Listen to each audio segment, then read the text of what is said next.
If I get trouble, believe me, I will give trouble back. Serena Joy is one of the most complicated characters in The Handmaid's Tale. She's intelligent, persuasive, and at times even vulnerable, but she's also manipulative, violent, and delusional. Some people think she changed, some people even feel sorry for her, but I truly don't and probably won't, because when you strip away the justifications, the tears, and the carefully timed displays of guilt, what's left is someone who chose power over justice, over other women, and over humanity. Hey everyone, I'm Nikanak. I make videos twice a week about everything I question and overthink, and today we're breaking Serena Joy down, who she was, what she became, and why forgiveness isn't the point. So without further ado, let's get into it. You know, what you do and what we do together is so terrible. It's terribly hard, and we must remain strong. Before Gilead, Serena Joy wasn't just along for the ride. She was in the passenger seat. She was a public figure, a best-selling author, and the face of domestic feminism. In her book, A Woman's Place, she wrote, "Never mistake a woman's meekness for weakness." And I find that oh so ironic, because Serena wasn't weak, but she weaponized meekness to push an agenda that ultimately destroyed her. She stood in front of crowds preaching about how women were most fulfilled as wives and mothers, all while using her own power and platform to say it. She saw no contradiction in that. She believed that if she gave up her freedom, if she obeyed, Gilead then would give her what she wanted, a child. Things have to change. I know. There's still gonna be a lot of pain. There's pain now, so much of it. We're saving them. We're doing God's work. And that was her trade-off. Lose everything else, her voice, her autonomy, her identity, and maybe, just maybe, she'd be rewarded with motherhood. Instead, the regime that she kind of helped to build threw her out with the rest of the women. Literally, the book she once used to justify it all, tossed in the trash as soon as Gilead took over.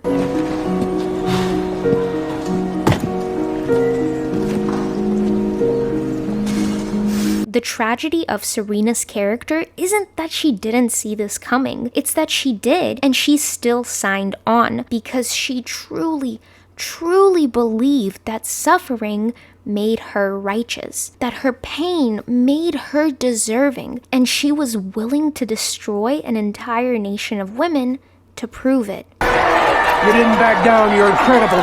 That was awesome, Mrs. Waterford. Twitter is blowing up. You're a truth teller. I want to add more cities to the tour. Once Gilead is established, Serena becomes exactly what the system tells her to be: quiet and obedient. Ever imagine a society like this? A society in which women can no longer read your book. But here's the truth. She never really accepts it. She tolerates it because she believes, keyword is believes, that she will be rewarded with a child. And to get to that, she's willing to destroy anyone in her way.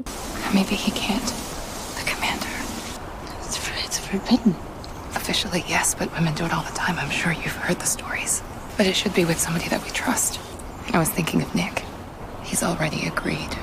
Now let's talk about June, aka Offred. From the beginning, Serena treats her like property. She doesn't call her June, she barely calls her anything. Offred, her handmaid, her incubator, her tool. And the second that tool stops functioning how she wants, Serena retaliates.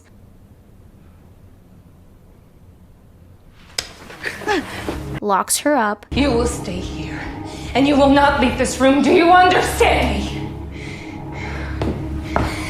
Do you understand me? Hits her.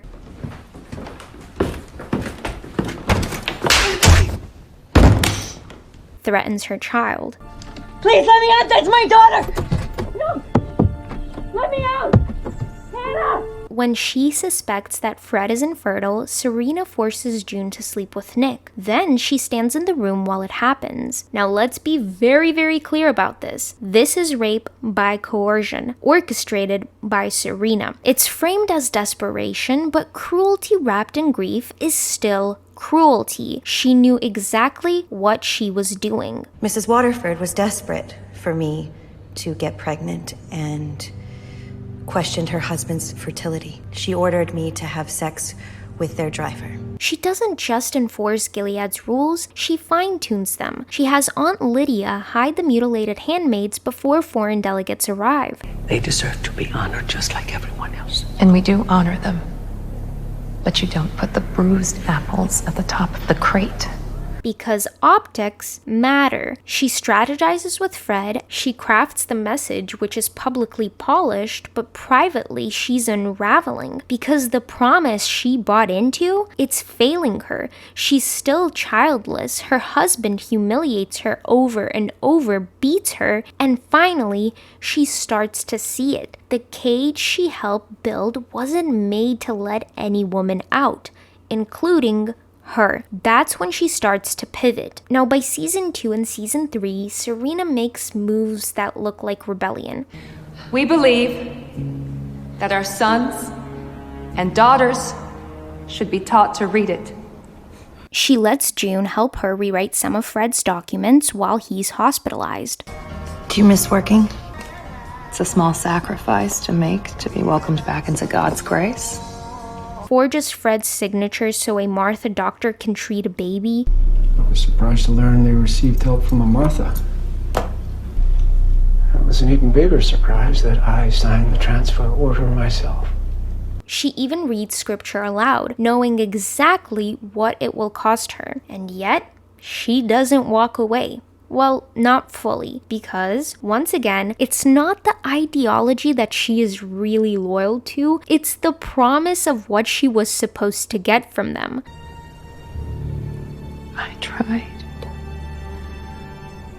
When Nicole is born, Serena thinks she's finally getting her reward, but in a rare moment of clarity, she sees what Gilead does to girls, to women.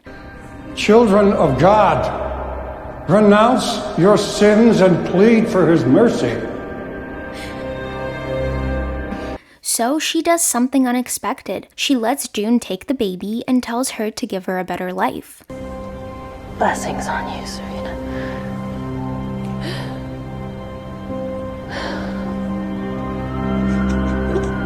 But unfortunately, that moment doesn't last.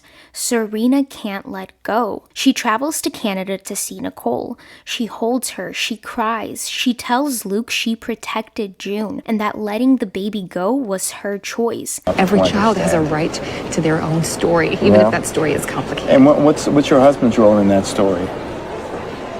But back in Gilead, she flips the script. Serena and Fred stage a televised plea, call Nicole their daughter, and demand her return. Nicole Waterford was kidnapped by a dangerous fugitive fleeing our country.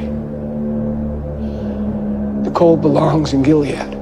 And this is what really frustrates me about Serena is that she always teases June. She says one day they are on the same side. The next day, she throws her under the bus. She gives her just enough to believe they could change something. Now that behavior is the complete opposite of Joseph Lawrence, who we will talk about in the next video, but I digress. Now, by season 4, Serena finally gets what she wanted. She's pregnant, and she immediately uses it. She distances herself from Fred. Okay, then we can restore your immunity deal and get Nicole back in your life. By playing the victim. By establishing a pattern of abuse. Repositions herself as a victim, and starts testing how far the sympathy card can get her. She asks Rita to testify that everything Serena did was under Fred's control, calling her a friend, showing her the ultrasound, even praying with her, but it's not friendship, it's manipulation, and Rita knows it. Did you know in Gilead I was officially considered property of the Waterford family? I did, yes. Registered and everything, like my old Nissan Altima. And when that doesn't work with Rita, she tries the same thing with June, asks for forgiveness, drops to her knees, cries, but June doesn't flinch. She sees what this really is. She sees the same thing Rita saw, not remorse, but control. Of the pain that you caused us when you tore our children from our arms. Do you understand me? And when none of that works, Serena shifts again. She decides to align with Fred, not because she trusts him, but because she sees an opportunity. It's not about belief, it's not about love, it's about leverage. And by the end of the season, Fred is dead. His ring and severed finger show up in a box, and Serena is all alone, again. But if we've learned anything about her by now, it's that she won't stay alone for long. Now in season 5, Serena leans into the only thing she has left, the baby. After years of believing motherhood would redeem her, she finally has a son, and immediately turns him into a tool. She plays the part of the grieving widow / glowing mother / symbol of Gilead's success. She stages Fred's funeral as a global broadcast and brings Hannah to stand beside her, knowing exactly what kind of message it sends to June.